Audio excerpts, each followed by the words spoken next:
within the leaves. I'm the voice within the trees. I am boy.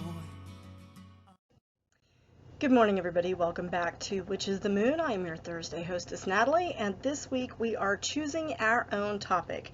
This is the last official week for this season, and we want to thank you again for sticking with us through this 4th season, and hopefully we will see you back for a 5th season. We are planning 5th season right now.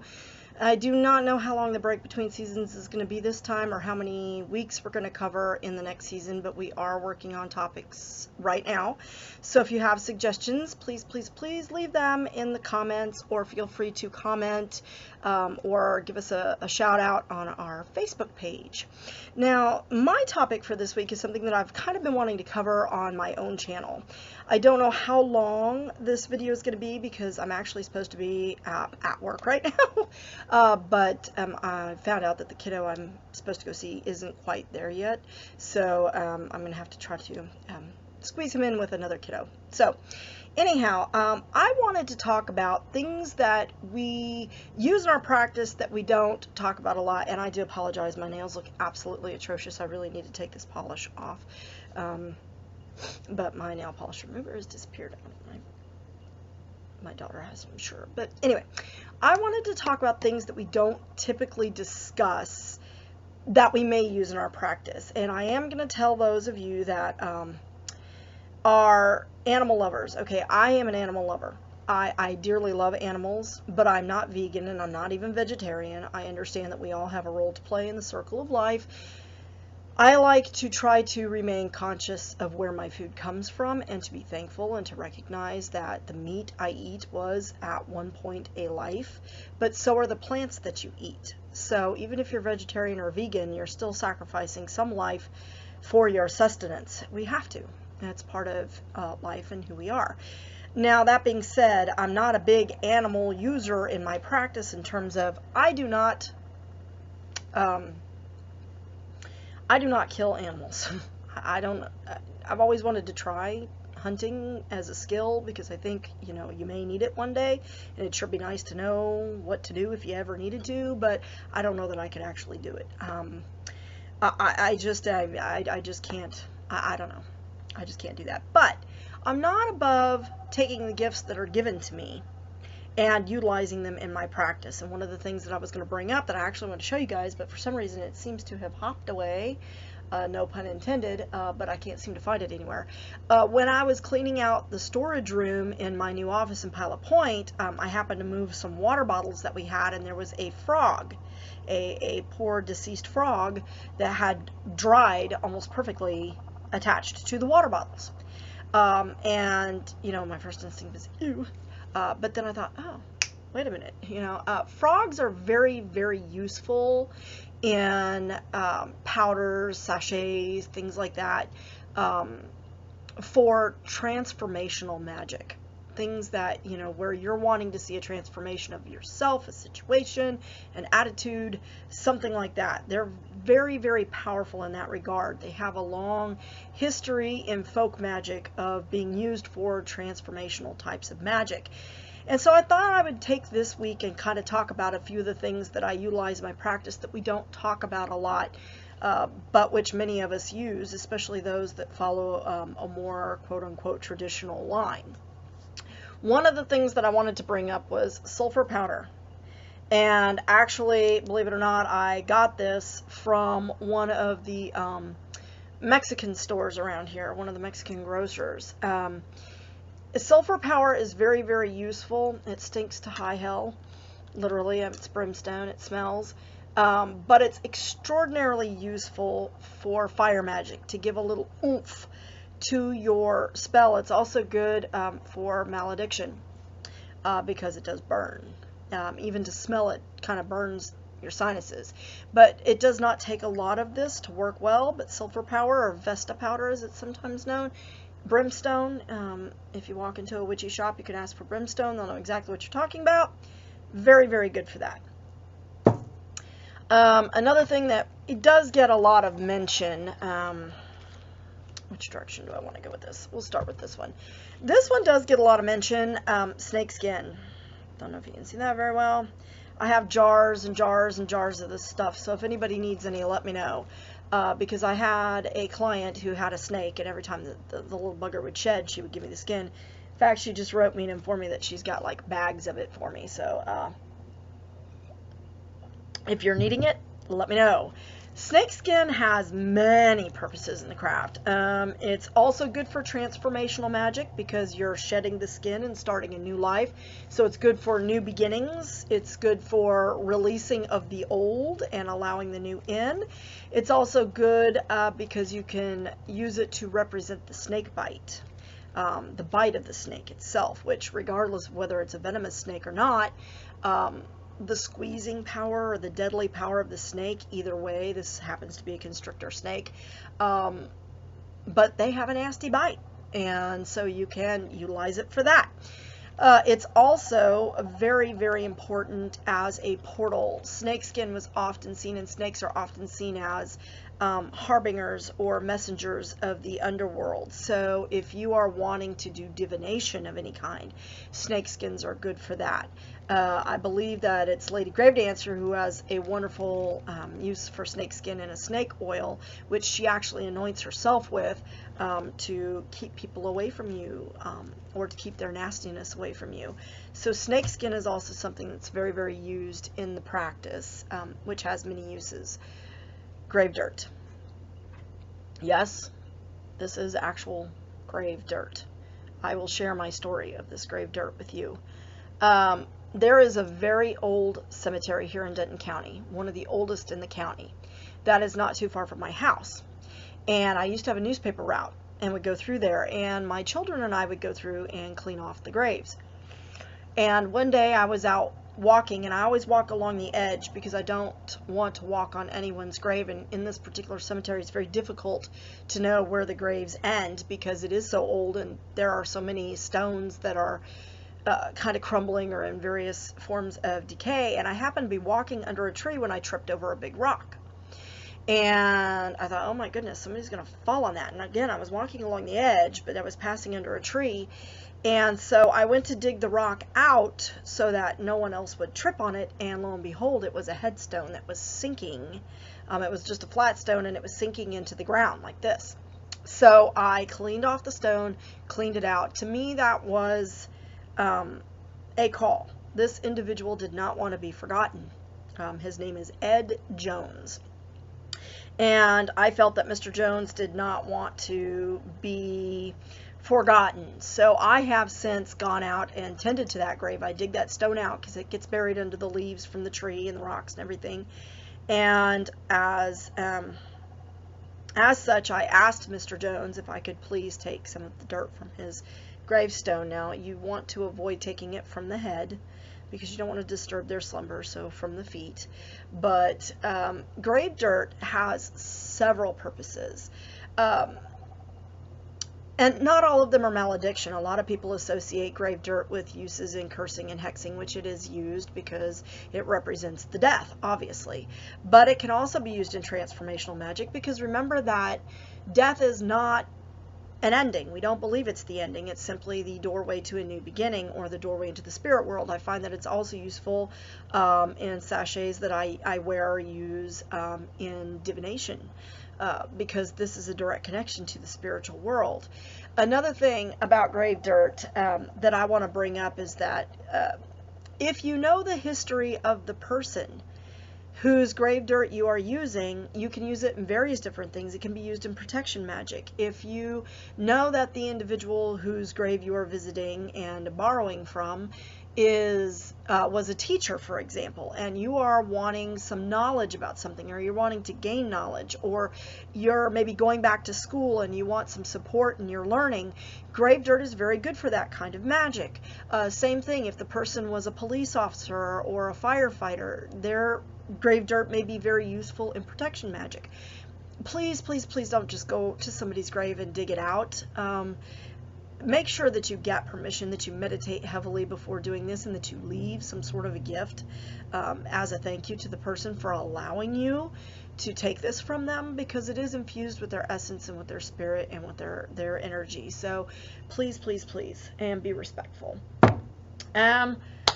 The other thing that we don't talk much about, well, this one gets a little more talk about. This happens to be toenails. And I know some of you out there are going, ew! Yeah, toenails. Body parts are very useful in doing protection magic, hexing and cursing. Obviously, you need something personal from the person. Toenails are easy to get, so is hair, often shed quite easily. But it's not just for cursing and hexing. I mean, you can use it for protection magic as well. If you're making a poppet and you need something from that person to put into the poppet or to add to the poppet to make it strong and make it a part of that person and an essence of that person, then that is the way to go. So toenails. Oh, let me grab one thing real quick. One thing I do want to share. And again, those of you with a weak stomach, please, please, please, this is blood oil. You don't want to know what kind of blood, just blood. But oil and, blood don't mix horribly well, but they do mix if you shake them. But the blood is there. The blood's infused in the oil. So this is very, very useful for anointing, protection magic. If you can get the person's blood, connecting someone to you. Blood is very, very useful in connecting you, if it's your blood, personally to your magic, to your tools, if you anoint your tools with it, that sort of thing. It can be used in fertility magic if it's menstrual blood, that sort of thing. So lots and lots of uses for that. Another thing that I want to talk about is some of the baleful herbs. I think a lot of people use or have heard of mistletoe, use mistletoe. I know last season Nimbus did a spell of diminishment using mistletoe as a primary ingredient. I think that's one that gets a lot of airplay because everybody knows it's poisonous, but only if it's ingested. I want to talk about another little herb that I cultivate myself. This is aconite. Aconite has many names. I'm sure you know it by its more common name. The thing about aconite is it is extremely poisonous, very poisonous, more poisonous than I realized when I started growing it in a pot outside my house. It goes by many names: monk's hood, wolf's bane, old wife's hood, soldier's helmet, monk's helmet, blue rocket. That's another one because it does have beautiful, beautiful, beautiful blue blooms. But this herb is very poisonous. It's most poisonous at the root. A lot of times people would mistake the root for horseradish with really bad results. But it is toxic all the way through the plant. So this one was a prime ingredient in flying ointments back in the day. But I will tell you that 1 gram of the plant can kill. It can cause a heart attack. This will stop your heart. I read in some of my research that people have reported that even touching the flowers, which these are buds right here, has caused their fingers to tingle. It can be absorbed through the skin, so you want to be very, very, very cautious. That being said, I go out there and kiss my plant all the time, talk to it, tell it to grow, go figure. Another thing that we utilize are mushrooms. These are poisonous mushrooms plucked from the yard, toadstools. I have several of these as well. You do want to be cautious with those because they are poisonous and because they do have spores. So maybe wearing a mask when you're working with it might be a good idea. Gloves would be a good idea. Certainly washing your hands.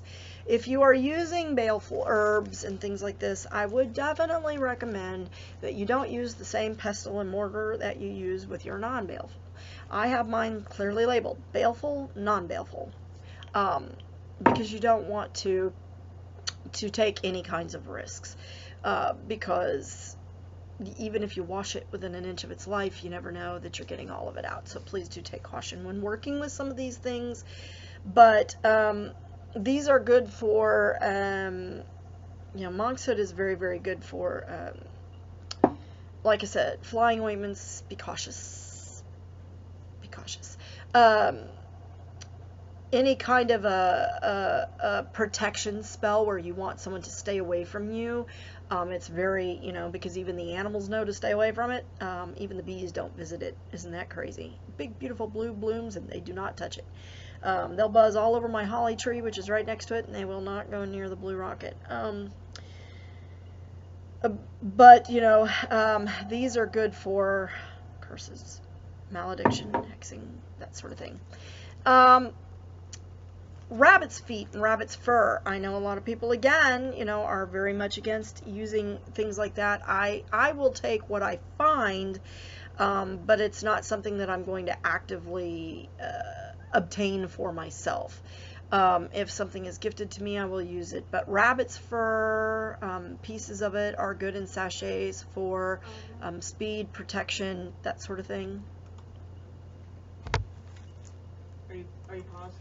Sorry for that brief interruption. My daughter had to leave for work. But I will take what I can find. Like I said, I didn't actively seek out this frog. I didn't take its life, but I found it, so I was going to utilize it. Same thing if I'm out walking. If I see a bird that has passed or perished, or there are bird feathers on the ground, I will pick those up and I will use them. Crow feathers are of particular interest to me. Crow and ravens, we have several species of those birds around here, and they lose their feathers pretty prolifically, so I will get those. Acorns, things like that, obviously. Herbs, I don't think anybody has a problem with using, but rabbit's feet are very good for luck. As people know, it's a very well-known luck charm. But rabbits are also prolific reproducers, so any kind of fertility magic. Rabbits are also fierce defenders of their home, and I don't know if many people realize that. They seem very delicate, but they're very fast, and they will fiercely protect their dens.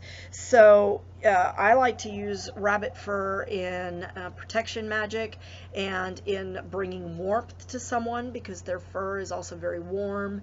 It's very soft, so if you want someone to soften towards you, I find that using rabbit fur is very good for that as well. And it doesn't take a lot, just a little bit in a sachet mixed in with other herbs. Obviously, like I said, fertility magic in a sachet mixed in with rose petals, patchouli, things like that are also very well known. Very good for that. Something else, and I can't find one of the other things I'm looking for. I don't know if you're going to be able to see this little guy. This is a wasp. There you go. Nice stinger on the little fella. Wasps nests. I have several of those. Don't know where they went either. Can't seem to find them. Sorry, I was in a hurry. Those are very good for protection, for removing the sting from somebody. If you take the sting out, you can destroy the stinger and say, I am destroying the sting from your word. So binding magic, I sometimes will use it in that if I'm trying to keep someone from saying something nasty to me or about me. They're also good for malediction. If you're wanting to send some sting somebody's way, they're very good in curses and hexes and other forms of malediction, especially a wasp, because where a wasp is different from a bee, I'm sure everyone knows, bees can sting you one time. They do it, they die. So if you're wanting just a quick, hey, pay attention, bee stingers are very good for that. However, if you're wanting something that's going to sting again and again and again and again, these are the fellas to do the job. Taking a bit of their nest and adding it to an incense or to a sachet, adding the insect itself or grinding it into a powder and using it within some spell work, definitely useful, very, very useful. I feel like there's something else I wanted to add into this video, something else I wanted to talk about. I was going to mention chicken feet, but I don't think I need to do that because the Lady Grave Dancer has been covering that topic extensively recently in her on her personal channel. So I encourage you to go and check out the Lady Grave Dancer's videos that she has been uploading on chicken feet and the various uses for those. Do some research, look into things that animals are associated with, and know that their essence exists within their various parts, even feathers that fall off naturally. So you don't have to sacrifice an animal to utilize that animal within your practice. Sometimes I find even just the imagery of the animal is useful, but obviously nothing is as strong as the essence of the animal itself, so some part of the animal is going to carry a bit of that spirit and that energy with it. If you are against using animals in your practice altogether, I respect that. I have no problem with that, but that's not me. I hope that I've given you a little bit of insight. I know that this video's been kind of rushed, and I apologize. This is the only time I'm going to have to record it this week. But I hope that it is interesting. I hope you've learned something. I will probably cover this topic a little differently or a little more extensively, maybe some of the same information, because I'm going to show some of the same things on my personal channel. But I definitely thought this would be a good topic, since this is one I haven't seen covered in too many other places. Thank you all very much for watching. Again, we hope to see you guys for Season 5. You should be seeing some results of the giveaway results. Yes, there is a giveaway. I know we didn't talk about it much. That was by design. We wanted to reward those who interact with us on a regular basis and were actually watching the videos instead of people that were just signing up to get free stuff. So Erin should be taking care of that shortly in the next week or so, and you will see our farewell video next week. Thank you again for watching Witches of the Moon and for being a part of our journey through the craft. Blessed be.